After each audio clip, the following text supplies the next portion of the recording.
Salam tout le monde, salam, c'est Yacine, j'espère que vous allez bien. Alors, dans cette vidéo, en fait, bon, je vais être en mode critique, d'accord? Alors, question, l'entrée au paradis est-elle payante? Hmm. L'entrée au paradis est-elle payante? Une question que je pose, hein, que je balance comme ça. Hmm. L'entrée au paradis est-elle payante?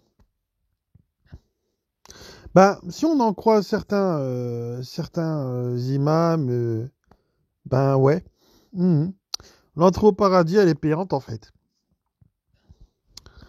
Bah ouais, parce qu'en fait, il faut qu'on les paye eux pour avoir le ilm pour rentrer au paradis. Le ilm, pour ceux qui sont pas arabophones, c'est le savoir. Donc, quand je vois des imams qui font payer 500 euros des séminaires pour apprendre des trucs qui sont même pas dans le Coran en plus, bah oui, bah en fait, de facto, ils rendent l'entrée au paradis gratuite. Enfin, quoique là, c'est pas l'entrée au paradis qui vous font payer, hein. Je vous le dis, hein, c'est l'entrée directe en enfer, en fait. Ouais, ouais, parce qu'en fait, ces gens-là, ils vous expliqueront jamais que dans le Coran, voilà, on ne doit pas obéir à des hommes en matière de dîn. Ils vous le diront pas, ça, pendant leur formation où ils vous font payer 500 balles. Ouais, ouais, 500 balles, un RSA. Un RSA.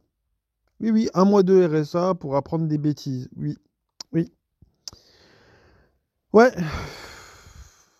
Deuxième question.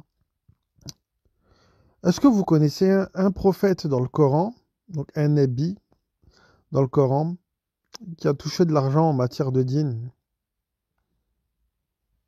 Je sais pas, moi je connais plein de versets du Coran où les nabis disent qu'ils ne réclament aucun salaire et que leur salaire n'incombe qu'à Allah en fait.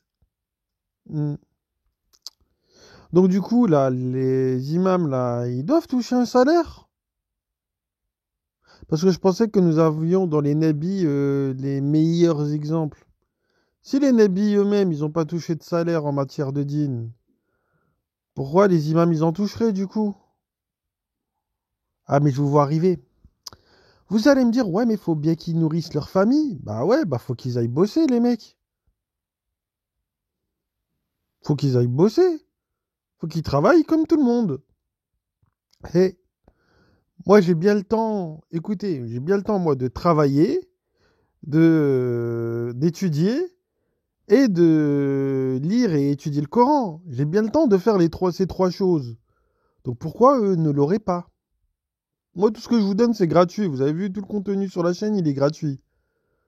Alors quand je vois des youtubeurs, entre guillemets, imams, parce que faut savoir maintenant, on sait plus trop s'ils sont imams ou youtubeurs au final maintenant, qui vous font payer des cours, voilà, déjà dans les mosquées pour apprendre n'importe quoi, et qui en plus de ça sur YouTube, sur leur chaîne YouTube, vous font payer du contenu, enfin, ils vous font payer hein, pour avoir du contenu supplémentaire. Posez-vous des questions.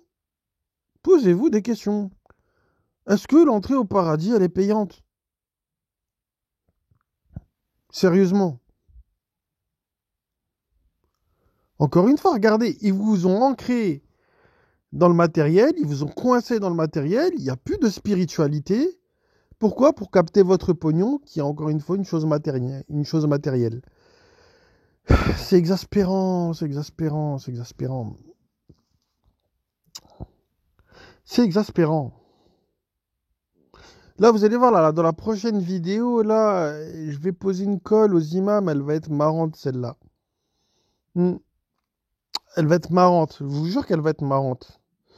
Et j'ai hâte de voir les réponses en dessous de la vidéo cette fois-ci. Parce que là, ça va vraiment être marrant. Ouais, ouais, ça va vraiment être marrant. Donc du coup, question. Donc allez-y, répondez-moi, il n'y a pas de problème. L'entrée au paradis est-elle payante? Oui, non, peut-être, peut-être pas. Faut faire une formation à 500 euros pour connaître la réponse. Allez-y, je vous laisse me donner la réponse en commentaire. Salam!